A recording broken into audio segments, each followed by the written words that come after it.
Are self sufficient in the production of petrol and diesel और इसलिए भारत में petrol और डीजल का आयात करने की आवश्यकता नहीं है। हमारी सारी रिफाइनरीज 100% कैपेसिटी या उससे अधिक पर चल रही हैं। रिफाइनरीज के पास एडिक्वेट इन्वेंट्री है क्रूड की और इसके अलावा supplies are also maintained. Natural gas order 9 March 2026 को जो इशू हुआ था कंट्रोल ऑर्डर, उसमें कई सेक्टर्स को प्रायोरिटाइज किया गया है और उसी ऑर्डर के क्रम में पीएनजी डोमेस्टिक सप्लाई और सीएनजी को बिना किसी कट के पीएनजी सप्लाई इंश्योर की जा रही है और इस स्थिति में पैनिक की कोई आवश्यकता नहीं है। आज की तारीख में हमारे पास 1.5 करोड़ पीएनजी उपभोक्ता हैं, घरेलू उपभोक्ता हैं और उन सभी को ये सप्लाई इंश्योर की जा रही है। आप सबके माध्यम से मैं ये कहना चाहूँगी कि इन 1.5 करोड़ के अलावा लगभग 60 लाख ऐसे हाउस होल्ड्स हैं जिनके बहुत करीब में पीएनजी कनेक्टिविटी है और वो बहुत आसानी से पीएनजी कनेक्शन ले सकते हैं। सो आप सभी के माध्यम से मेरी उन सभी उपभोक्ताओं से अपील होगी कि वो पीएनजी कनेक्शन लें। ये इसलिए भी इम्पॉर्टेंट है ताकि हम जो एलपीजी के ऊपर प्रेशर है उसको हम थोड़ा सा रिड्यूस कर पाएँ। इसके अलावा हमारे मेजर अर्बन सिटीज़ और सेंटर्स में भी जो कमर्शियल उपभोक्ता हैं, भारत सरकार का ये प्रयत्न है कि वो भी जिनको अभी एलपीजी सप्लाई की वजह से जो दिक्कत का सामना करना पड़ रहा है, उन सभी उपभोक्ताओं से हमारी अपील है कि वो भी अपने लोकल एरिया के CGD network, city gas distribution network या जो भी उनका डीलर है उससे बात करें और पीएनजी कनेक्शन लें। रिटेल आउटलेट लगभग हमारे पास 1 लाख रिटेल आउटलेट पर no fuel dry situation has been reported. सभी पेट्रोल पंप्स पर पेट्रोल और डीजल पर्याप्त मात्रा में उपलब्ध है। आप सभी के माध्यम से मैं एक इंस्टेंस जो कल तमिलनाडु में हमारी दृष्टि में आया, आप सबके साथ साझा करना चाहूँगी। वहाँ पर एक रिटेल आउटलेट पर लूज कंटेनर में पेट्रोल लिया जा रहा था। आप सभी के माध्यम से मेरी ये गुजारिश है नागरिकों से कि इस तरह के कार्य करने से बचें। ये सेफ नहीं है और ये एडवाइजेबल भी नहीं है। उस रिटेल आउटलेट, उस पेट्रोल पंप पर एक्शन लिया गया है और उसको सस्पेंड कर दिया गया है। All the retail outlet dealers are also directed to strictly follow the guidelines while dispensing fuel. Any violation will invite very strict action.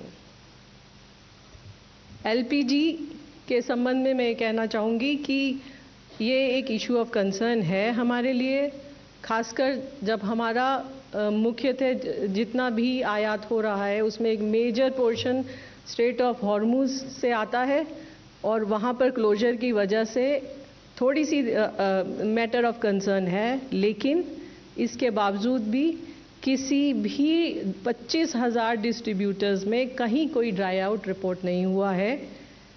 मैं आप लोगों के माध्यम से सभी देशवासियों से ये अपील करना चाहूँगी कि अफवाहों पर विश्वास न करें, पैनिक बाइंग न करें। We are showing you a data. हमारा जो एवरेज बुकिंग है वो लगभग 50-55 लाख बुकिंग पर डे है, लेकिन अगर आप देखें कि पिछले कुछ दिनों में booking has increased to 75-76 lakh also. So this is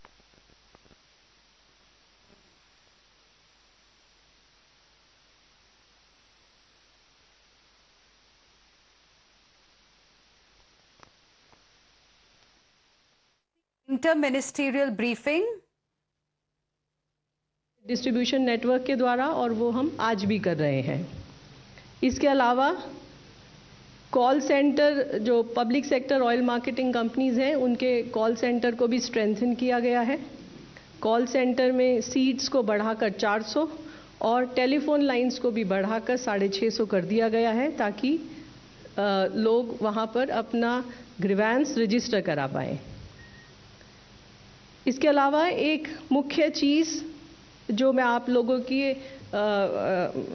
लोगों को बताना चाहूँगी वो ये कि ब्लैक मार्केटिंग और होर्डिंग पर भी एक्शन लिया जा रहा है। आज भी secretary ministry of petroleum and natural gas and secretary consumer affair government of India ने एक मीटिंग किया है स्टेट्स के, यूनियन टेरिटरीज के सभी secretaries, food and civil supplies departments के साथ, और उनको प्रिवेलिंग सिचुएशन से अवगत कराया है। इसके साथ ही the states have been assured of the continuous coordination and cooperation with regard to fuel supplies in the country.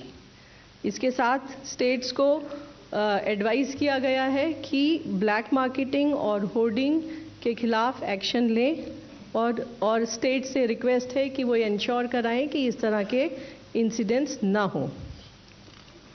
इस संदर्भ में मैं आपको एक और बात बताना चाहूँगी कि ब्लैक मार्केटिंग और होर्डिंग को रोकने में डिस्ट्रिक्ट एडमिनिस्ट्रेशन का, डीएम्स का, एसपीज का एक बहुत इम्पॉर्टेंट रोल है, और they are our tools to stop this hoarding or black marketing if it is happening anywhere. Honorable Chief Minister of UP and Rajasthan ने सिचुएशन को, अपने स्टेट्स की सप्लाई सिचुएशन को रिव्यू किया है और डीएम्स और एसपीज को डायरेक्शंस भी इशू किए हैं। इसके अलावा कई सारे स्टेट्स जैसे मेघालय, त्रिपुरा, मध्य प्रदेश, महाराष्ट्र, आंध्र प्रदेश, हरियाणा, राजस्थान, केरला, कर्नाटक, उत्तर प्रदेश, इन सभी स्टेट्स में कंट्रोल रूम भी ओपन किए गए हैं। इसके अलावा states like Maharashtra, Telangana, Andhra Pradesh, Rajasthan, Uttar Pradesh and Bihar etc. are issuing daily press brief on this situation. Now, I like to highlight some of the action taken. These are some of the cases which have come to the notice and the action has been taken. Uttar Pradesh में झांसी में एक ट्रकलोड cylinder का theft हुआ और police ने बहुत successfully उसको recover किया और गिल्टी लोगों पर एक्शन लिया। उत्तर प्रदेश में ही हापुड़ में एक घर से सिलेंडर बरामद हुए हैं और वहाँ पर जो कंसर्न डिस्ट्रीब्यूटर था उसका गोडाउन सील किया गया है। कर्नाटका में भी food and civil supplies department के ऑफिसर्स ने रेड की है और इसी तरह जो इलीगली स्टोर्ड सिलेंडर्स थे उनकी रिकवरी की है। इसी तरह मध्य प्रदेश में भी एक्शन लिया गया है। आपके माध्यम से मैं सारे डिस्ट्रीब्यूटर्स को ये कहना चाहूँगी कि हमें कुछ भी ऐसा नहीं करना है जो इलीगल है और जिसके लिए हमें पछताना पड़े। इसके अलावा जो पीएसयू ऑयल मार्केटिंग कंपनीज के ऑफिशियल्स हैं उनको भी एक्टिवेट कर दिया गया है सरप्राइज इंस्पेक्शन के लिए, ताकि इस तरह की स्थिति उत्पन्न ना हो। There are certain other measures. In brief, I will just list out before you. Uninterrupted supply to domestic households has been ensured. जो घरेलू हमारे कंज्यूमर हैं, उपभोक्ता हैं, उनको अनइंटरप्टेड सप्लाई इंश्योर की जा रही है। इसी तरह हॉस्पिटल्स और एजुकेशनल इंस्टीट्यूशन को भी एलपीजी की सप्लाई दी जा रही है। Domestic production of LPG has increased by 30% today. हमारी रिफाइनरीज के अंदर 5 मार्च की तुलना में आज 30% अधिक LPG का उत्पादन हो रहा है। कमर्शियल सिलेंडर्स के लिए commercial cylinders have been put at the disposal of state government for priority distribution.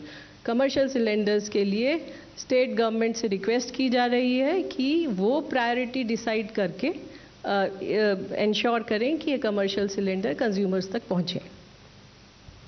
इसी तरह additional allocation of 48,000 kiloliters of kerosene has been done and The states have been requested to identify the locations in the district for the distribution of kerosene. जो regular allocation से अलग से ऊपर 48,000 KL का kerosene का allocation Bharat सरकार ने किया है, उसके संबंध में स्टेट गवर्नमेंट्स और यूनियन टेरिटरीज से रिक्वेस्ट की गई है कि वो डिस्ट्रिक्ट में 1 या 2 जगह आइडेंटिफाई करें जहां पर इसका डिस्ट्रीब्यूशन किया जा सके. ऑल्टरनेट फ्यूल ऑप्शंस को एक्टिवेट करने के लिए coal India has already issued the order so that the coal is made available to small, medium and other consumers.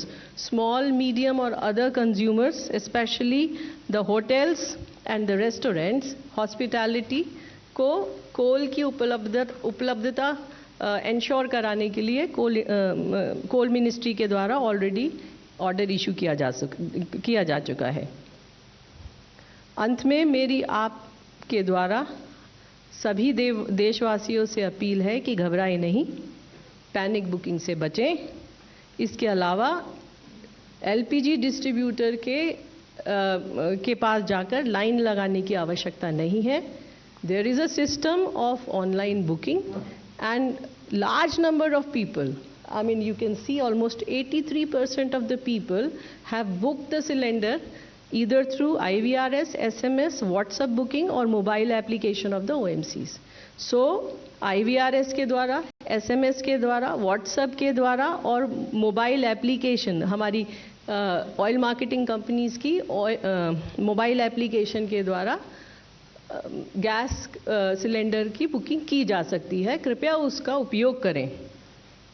हमारी ये भी आप सभी के माध्यम से देशवासियों से अपील है कि जितनी ज़रूरत है ज़रूरत के हिसाब से बुकिंग करें और पैनिक बुकिंग न करें.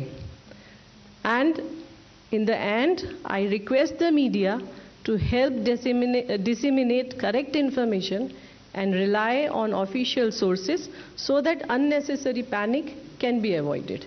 Thank you. धन्यवाद. अब मैं ministry of port, shipping and waterways के विशेष सचिव राजेश कुमार सिन्हा जी से अनुरोध करूंगा कि वे मैरीटाइम और शिपिंग से जुड़े हुए मुद्दों के बारे में जानकारी दें. धन्यवाद. नमस्कार. स्ट्रेट ऑफ हॉर्मुज के पश्चिम तरफ जो पर्शियन गल्फ है उसमें 24 इंडियन फ्लैग वेसल्स हैं, जो कल भी उतने ही थे. आज भी 24 वेसल हैं. उसमें 677 भारतीय नाविक हैं. स्टेट ऑफ हॉर्मुज के ईस्ट में पूर्वी साइड में जो गल्फ ऑफ ओमान है उसमें 4 वेसल थे कल. एक उसमें से मूव किया है जग प्रकाश, जो एक ऑयल टैंकर है.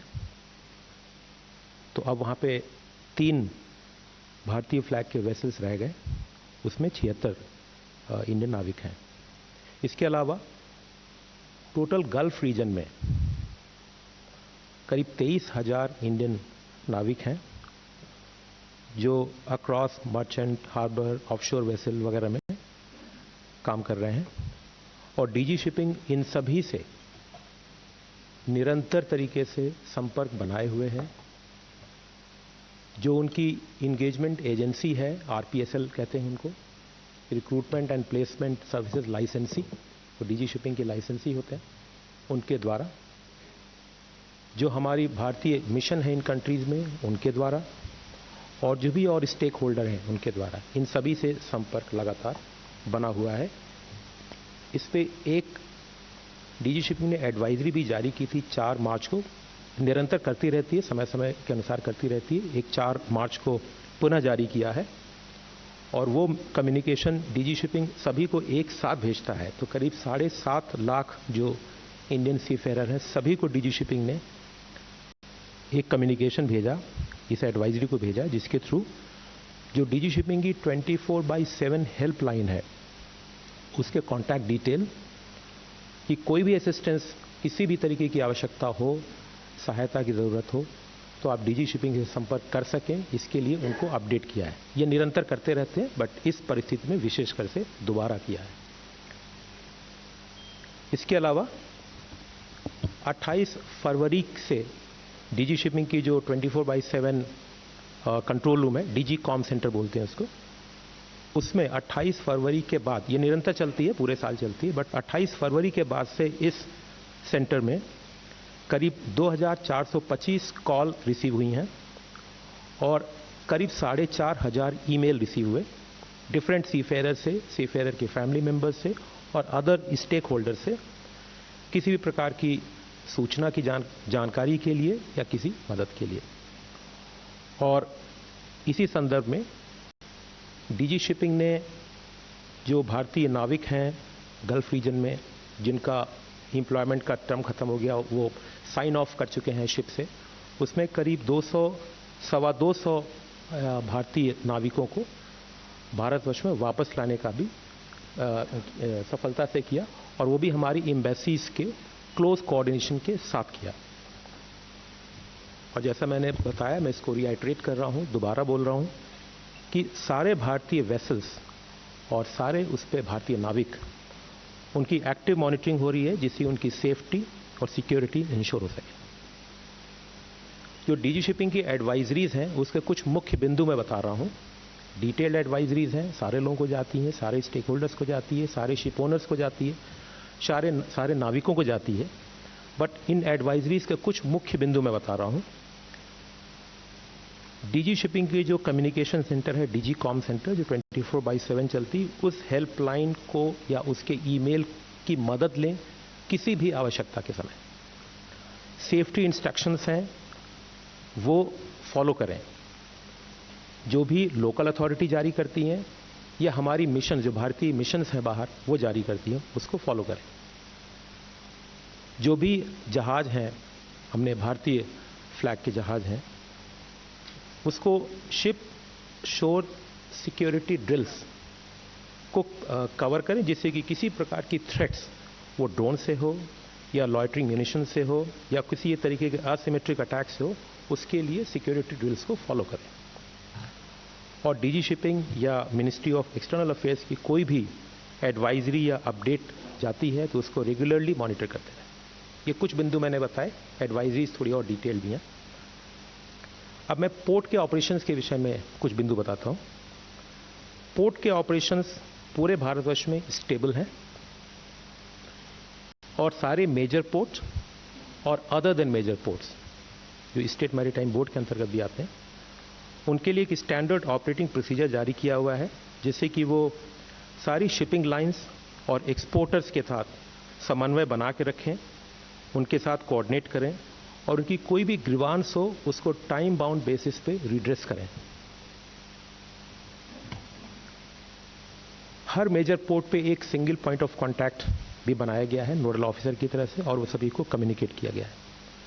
एलपीजी वेसल्स को, एलपीजी कैरियर वेसल्स को मेजर पोर्ट्स पे प्रायोरिटी बर्थिंग दी गई है, और ports have also implemented facilitation measures such as permitting storage of affected Middle East bound cargo as transshipment cargo, allotting additional storage space, ad hoc vessel berthing, prioritizing handling of perishable and returning export cargo, expediting back to town movement in coordination with customs, and enhancing bunkering support wherever feasible.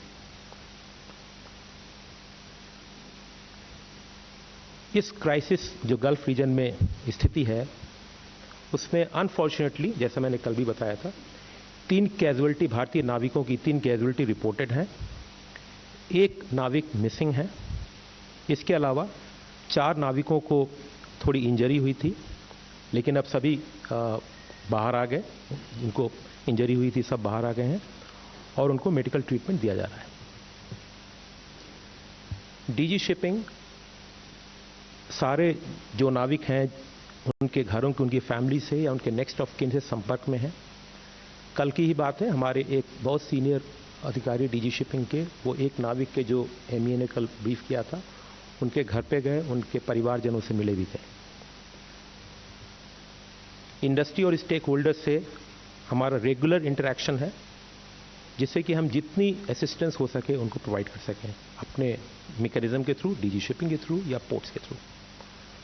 Authorities, ship managers and recruitment agencies are closely coordinating with Indian embassies and local authorities to ensure safety and render all assistance. Ministry of Ports, Shipping and Waterways, we continue to closely monitor the prevailing maritime situation in the Persian Gulf region, which is continuously evolving. Thank you. Thank you Rajesh Sinha ji. अब मैं external affairs ministry से additional secretary XP Shri Randhir Jaiswal ji से अनुरोध करता हूं कि वो diplomatic and external affairs के पर्सपेक्टिव से कुछ जानकारी दें। Thank you, sir. We have continued our engagement and conversations with countries in West Asia. जैसा कि आप जानते हैं, कल हमारे प्रधानमंत्री की ईरान के राष्ट्रपति माननीय डॉक्टर मसूद पेज़ेश्कियान से बात हुई। प्रधानमंत्री ने अपनी बातचीत के दौरान हमारी जो प्राथमिकता है भारतीय नागरिकों को लेकर, उनकी सुरक्षा को लेकर, उनके हित को लेकर, इसके बारे में उजागर किया।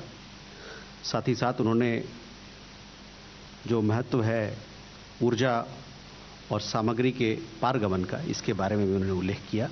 प्रधानमंत्री ने गहरी चिंता जताई जो वहाँ पर उस क्षेत्र में जो सुरक्षा की स्थिति बनी हुई है उस पर, और साथ ही साथ जो हम लोगों की पोजीशन, जो हमारा पक्ष है भारत का, कि डायलॉग और डिप्लोमेसी यानी कि संवाद और राजनीति का रास्ता लेकर लोग आगे बढ़ें, ताकि इस मसले को, जो मसला है वहाँ पर जो कॉन्फ्लिक्ट है, उसको ख़त्म किया जाए जल्द से जल्द।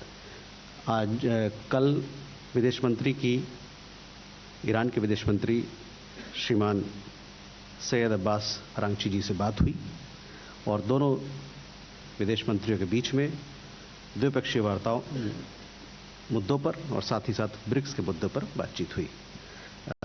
We at the Ministry of External Affairs, I had told you that we have established a MEA control room which is functioning at speed. This was established on 4th of March, and till date we have received 900 phone calls and 200 emails. We've also observed that the number of queries, emails, telephone calls and emails have progressively come down, which means that people are less concerned about their families in the Gulf region. Obviously, because several of them, the transit passengers, stranded people, they have come back to India. As and when we receive queries in the control room, we do real-time hand-holding for people here. We patch them up with our mission and see to it that both sides have started talking so that the issue at hand can be resolved. Over and above, I would like to add that from Iran, we have had in the last few days, including today, 170 Indian nationals have crossed through the land border into Armenia. Several of them have come back to India, and others would be coming back to India over the next few days, taking commercial flight options that are available from Armenia to India. So that is what I had to report. हमारे साथ external affairs से ही additional secretary gulf Shri असीम महाजन जी हैं। मैं उनसे अनुरोध करूंगा कि वे gulf reason से संबंधित कुछ जानकारी हम सबको दें। Good afternoon. The Ministry of External Affairs continues to closely monitor the evolving situation in West Asia and the Gulf region. जैसे कि मैंने कल भी कहा था कि मैं दोहराना चाहूँगा कि पश्चिम एशिया और खाड़ी के क्षेत्र में रहने वाले और कार्य करने वाले लगभग 1 करोड़ भारतीय नागरिकों की सलामती, सुरक्षा और हिफाजत हमारे लिए सर्वोच्च प्राथमिकता है और हमारे मिशन भी नियमित रूप से जारी की जा रही है। एडवाइजरों में अन्य बातों के साथ साथ भारतीय नागरिकों के लिए और सहायता हेल्पलाइंस के बारे में, उड़ानों की उपलब्धता, हम उनकी कॉन्सुलर सर्विसेज और मिशनों और कौंसलों द्वारा स्थापित बाकी समन्वय तंत्र की जानकारी भी दी जा रही है। विदेश मंत्रालय ने एक विशेष नियंत्रण कक्ष स्थापित किया है, जैसे कि अभी बताया गया है, और सभी आवश्यकता जानकारी यहां से भी प्रदान की जा रही है। हम राज्य सरकारों के साथ भी लगातार संपर्क बनाए हुए हैं। यूनियन टेरिटरीज के साथ भी हमारा संपर्क लगातार, सबके साथ हमने मैकेनिज्म सेटअप किया है जिसमें हम लगातार उनको हेल्पलाइंस पे बाकी उनसे इंफॉर्मेशन शेयरिंग के लिए संपर्क बनाए हुए हैं। हमारे जो इस दूतावास और उन्होंने भी केंद्र समस्त क्षेत्र में भारतीय समुदाय को जानकारी प्रदान करने और सहायता प्रदान करने के लिए 24 घंटे काम करने वाली हेल्पलाइंस और वो भी स्थापित करी गई हैं। And mission and ports are also maintaining regular contact with a large number of resident community organizations which are spread across the region to disseminate information on a real-time basis. Let me update you on the latest flight and airspace situation in the region. Since February 28th, around 150,000 Indian nationals have returned to India. In UAE, regular non-scheduled commercial operations are operating from various airports and availability of flights have improved. Flights are available for travel. From Qatar in the last few days, about 2,900 Indians have returned to India on Qatar Airways flights. Some have come via Saudi Arabia also. And 1 or 2 flights are expected of Qatar Airways daily to come to India in the next few days. In Saudi Arabia, the airspace continues to remain open. From Riyadh, yesterday Air India Express and Indigo have started flight operations, and regular flights are also available from Jeddah, Medina and Dammam. In Bahrain, Gulf Air has started operations from Dammam in Saudi Arabia, and flights are coming to Delhi, Mumbai and Kochi. So far, more than 1,000 Indian nationals have used these flights to return to India.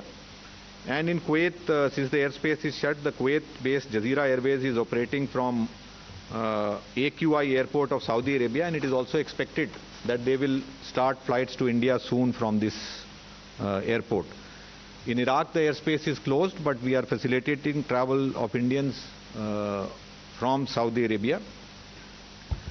I wish to share with all of you an incident which has happened in Sohar city in Muscat today. There was an attack, and in this incident 2 Indian nationals have died. We express our deepest condolences to their families. Of the 11 injured, 10 are Indians. Out of them, 5 have been discharged after receiving treatment, and 5 others are receiving treatment in local hospitals. None of them are reported to have serious injuries. Our mission is in close touch with the concerned company and local authorities and is rendering all assistance. Finally, an update on Safe Sea Vishnu, which came under attack on the 9th of March 11 near Basra in Iraq. The 15 crew members have been safely evacuated and are currently lodged in a hotel in Basra. Efforts are also underway to transport the mortal remains of the deceased Indian national and for safe repatriation of the 15 rescued seafarers. Our mission team is in Basra and is rendering all assistance. Thank you. धन्यवाद। हमारे साथ सूचना और प्रसारण मंत्रालय से संयुक्त सचिव सेंथिल राजन जी हैं। सेंथिल राजन, आप मीडिया और उससे रिलेटेड कुछ पब्लिक इंफॉर्मेशन के इश्यूज पे ब्रीफ करें। धन्यवाद sir. Good afternoon everyone. We just want to say that as per the media reports, there's a lot of information coming in that state governments have started acting against hoarders and black marketing. A lot of reports have come in and channels are also showing it. But as Madam had mentioned, I think we appeal to the public to book their LPG cylinders on the official websites and through IVRS calls, SMS booking, WhatsApp booking and mobile applications of the oil marketing companies. So these all online tools are available for them to book, and they can book their cylinders as per their convenience. And apart from that, it is also requested that they should also be very careful. There are reports coming in that there are digital scammers who are attempting to use this occasion and trying to putting out fake, misleading advertisements on the digital media. So we ask all citizens to be beware of such digital scammers and only go to the official websites of the oil marketing companies for booking their cylinders. Thank you, sir. Thank you. Now we will take the questions. So 142. Sapna here from CNBC TV 18. We just wanted to ask the MEA basically that if some detail or some more granularity can be given to the conversation that the Prime Minister Modi had with his Iranian counterpart, because there have been reports coming that our Prime Minister sought safe passage from Iran President, which has been shot down. If you could clarify. Thank you. So two things here. One, of course, that we have, or the PIB has given a detailed readout of the discussion that happened between our Prime Minister and the President of Iran. As also, I would urge you to look at our MEA fact check and PIB fact check to get more updates on what are the developments. 4 number left, front mein. Hi, I'm Rajesh Roy from Bloomberg News. One question to the MEA. As Mr. Rajesh Sinha ji said, one oil tanker of India has moved. Does it indicate some sort of an arrangement we have got on safe passage? Number one. Number two, the question is to Ms. Sujata Sharma ji. Possible to get some figure on how much India has managed to buy Russian oil ever since it got exemption from the US? And now that the window has been extended to the rest of the world, what is the quantity that we are looking at? Because China is buying very aggressively. The first part, let me reply the first part. Second part, नहीं, ये जो आपको मैंने बताया जो oil tanker जग प्रकाश है, ये Hormuz के ईस्ट में था, so it doesn't have to cross the Hormuz to go side. It is actually lying on the east. और ये इंडिया नहीं आ रहा है, ये अफ्रीकन किसी कंट्री में, इज कैरिंग गैसोलीन वगैरह कुछ एयर गैस वगैरह लेके जा रहा है. It is going to Africa, या going to Africa, but Indian flag west. Regarding your question, I don't have the figures right now. I will come back to you. Rajesh, to your question, I had dealt with it yesterday in our press briefing, so I would refer you to my remarks that I made there. Right side, 104. Sir, thank you for letting me ask a question. I'm Thwesh from Economic Times. Sir, my question is regarding stranded containers in India. Do we have an estimate of how many containers are currently stranded at the ports that were supposed to be bound for the Middle East? And second question is, there are some concerns raised by exporters that despite the advisories issued by DG Shipping, the prices that the shipping lines are charging are much higher than before. So is there any action that can be expected? These numbers I currently do not have in my hand, but we can share it with you.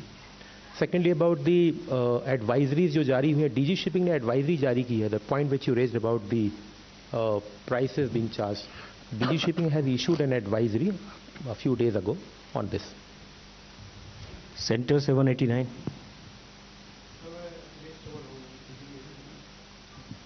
Sir, मैं अखिलेश सुमन हूँ DD news से. कल Iran के उप विदेश मंत्री ने एक बयान दिया था कि जो देश युद्ध में शामिल नहीं है उन देशों को हम जाने की इजाज़त देंगे. कल रात में जब विदेश मंत्री एस जयशंकर की बात हुई ईरान के विदेश मंत्री से, तो क्या इस बात पे कोई डिस्कशन हुआ? क्या उन्होंने कोई आश्वासन दिया कि हमारी जहाज़ों पे वे हमला नहीं करेंगे और हमें जाने देंगे, क्योंकि हम तो युद्ध में हैं नहीं? जैसा कि मैंने बताया आपको, हमारे विदेश मंत्री की उनके विदेश मंत्री ईरान के विदेश मंत्री से कल रात बात हुई थी और उसके बारे में दोनों देशों के बीच में, दोनों नेताओं के बीच में, दोनों विदेश मंत्री के बीच में द्विपक्षीय वार्ताओं पर बातचीत हुई और साथ ही साथ ब्रिक्स के मुद्दे पर भी बातचीत हुई. 22.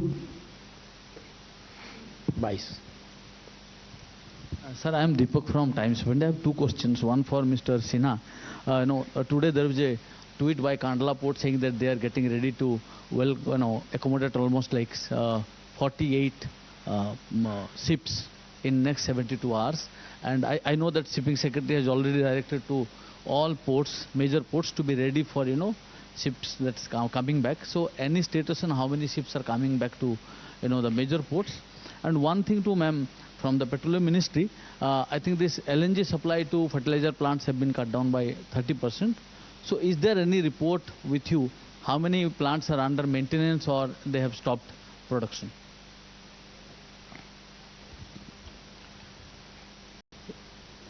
So you have yourself answered the questions. It's a good number which is coming to ports. Ports are ready, as I stated in my statement.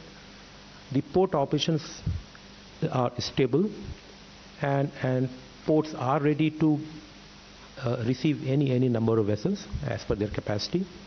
Spaces are also available for in the yards for cargo, even for the return cargo, which is also I stated in my statement. And even the export cargo or the import cargo as transshipment cargo, there is an advisory issued to all the ports. So they are ready for receiving as many vessels as per their capacity. Regarding your question, I think Ministry of Fertilizer and Petchem is the right authority to give the answer. We are supplying the fuel. 47.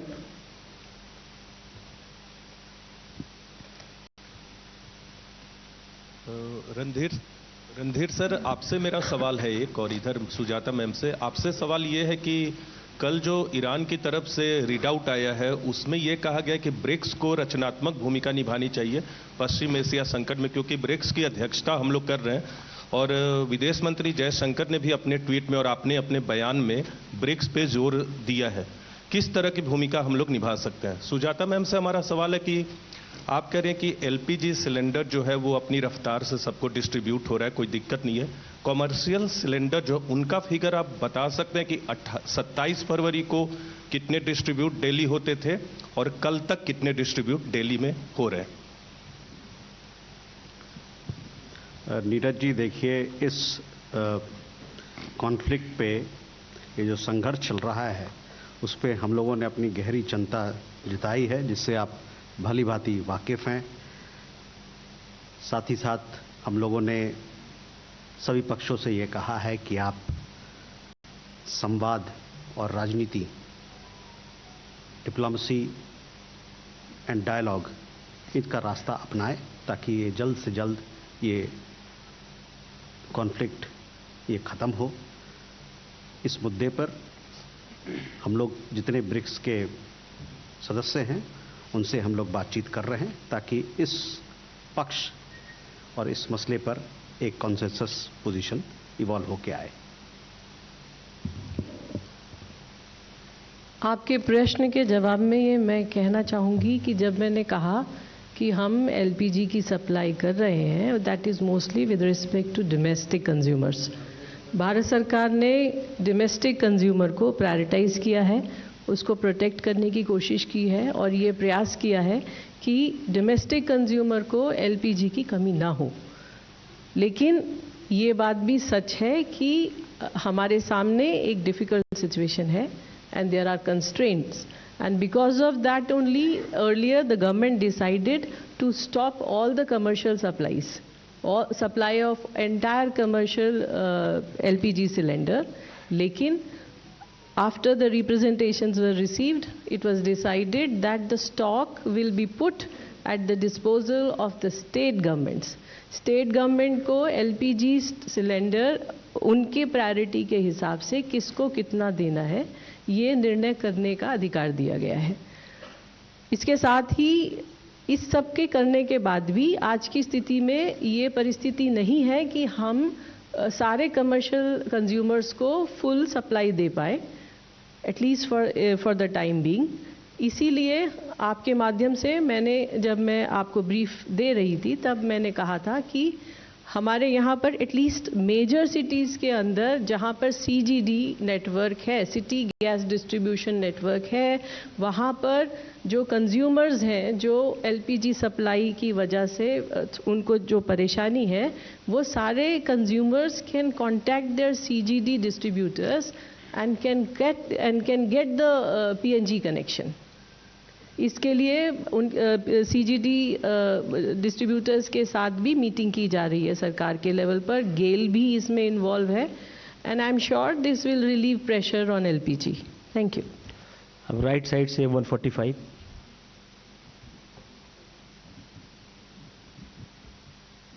Ma'am, I'm Piyush from India Today. The question is to you only, ma'am. We are already seeing, also the government since day one has been maintaining that there is no shortage of LPG, but still we are seeing as to how long queues in various parts of the country. What is your assessment and what message would you like to give to the people? देखिए, मेरा assessment तो मैंने figures में आपको दिखाया। अगर हमारा daily booking 50 lakh का है और वो 70 लाख पहुंच रहा है, 75-80 लाख पहुंच रहा है, तो there is a panic booking.